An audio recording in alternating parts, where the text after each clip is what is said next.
So the question of the lapsed customers, it's really interesting. It's what we spent our time writing our thesis on. A lot of companies have definitions for what they consider to be an inactive or lapsed or lost customer. We've heard anything from as low as 6 months to 3, 4, 5 years. What we found though is that those decisions aren't necessarily data-driven. So a lot of it relies on third-party data or survey data or just anecdotal evidence from the company. And what we found is that each individual person actually has their own definition of lapsed, right? So instead of giving a broad cut of saying our customer base after 12 months of not buying, we consider them lapsed, actually it's individual. And that's one of the algorithms that we built, is actually identifying individual definition of lapsed.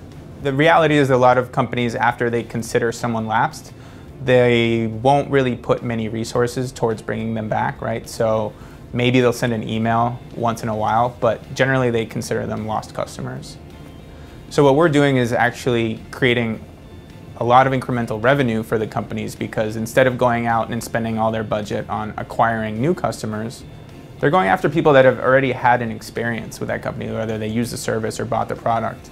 So they're actually knowing when to ask them to come back and what to offer them is huge, because with one touch, they can actually bring someone back who's been gone, and that person who comes back actually statistically is more profitable than a new customer.